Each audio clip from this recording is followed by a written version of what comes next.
sholat, tapi pikiran melayang. Begini jawaban Rasulullah yang menggetarkan hati. Pada suatu majelis Rasulullah, suasana terasa begitu tenang. Para sahabat duduk melingkar menyimak setiap perkataan beliau dengan penuh perhatian. Namun, di antara mereka, ada seorang sahabat yang tampak gelisah.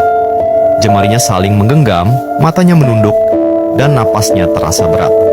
Setelah beberapa saat ragu, ia akhirnya mengangkat wajah dan berkata dengan suara lirih, "Wahai Rasulullah, aku ingin bertanya, tetapi aku khawatir pertanyaanku ini akan membuatku semakin malu di hadapan Allah."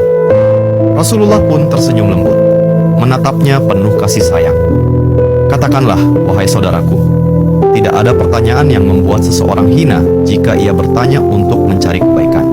Sahabat itu menarik napas dalam, matanya mulai berkaca-kaca. "Wahai Rasulullah, aku merasa salatku sering tidak khusyuk. Kadang aku mengingat urusan dunia, kadang pikiranku melayang entah kemana. Aku takut salatku tidak diterima oleh Allah. Apakah dengan salat seperti itu, aku tetap mendapatkan pahala?" Suasana majelis seketika menjadi hening. Para sahabat lainnya ikut menunduk, merasakan kegelisahan yang sama. Mereka tahu betapa beratnya pertanyaan itu. Namun, yang terjadi setelahnya benar-benar di luar dugaan. Rasulullah tidak langsung menjawab. Beliau menatap sahabat itu dengan penuh kelembutan. Lalu tiba-tiba air mata mulai membasahi pipi beliau. Para sahabat terkejut. Mereka jarang melihat Rasulullah menangis dalam situasi seperti ini. Dengan suara bergetar, beliau berkata, "Demi zat yang jiwaku berada di tangannya, sungguh setan tidak akan pernah berhenti berusaha mencuri bagian dari sholat seorang hamba hingga ia teralihkan. Tetapi ketahuilah, Allah tetap melihat usahamu." Rasulullah menarik napas dalam, lalu melanjutkan, "Wahai saudaraku, jika engkau meninggalkan salat hanya karena takut tidak khusyuk, maka setan akan menang.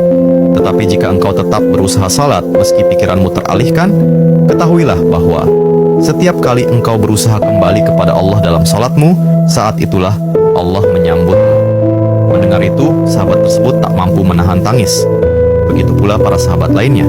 Kemudian Rasulullah melanjutkan dengan penuh kelembutan, "Bayangkan seorang ibu yang melihat anaknya berjalan ke arahnya, tetapi anak itu sering jatuh dan tersandung. Apakah sang ibu akan marah? Tidak. Ia justru akan berlari menghampirinya, mengangkatnya, dan mendekapnya erat. Itulah Allah. Ia lebih penyayang daripada seorang ibu kepada anaknya. Selama engkau terus kembali, Allah akan selalu menerimamu." Air mata mengalir di pipi sahabat itu.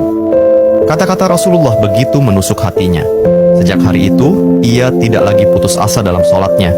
Ia tetap berusaha khusyuk, dan setiap kali pikirannya melayang, ia mengingat nasihat Rasulullah.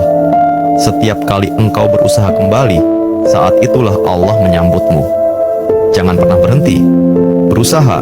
Jika kisah ini membuka wawasan kita, yuk berbagi, biar banyak yang tercerahkan. Setiap satu kebaikan dibalas Allah 10 kali kebaikan. Barakallah forever. Amin ya Rabbal Alamin ya Mujibas Sailin.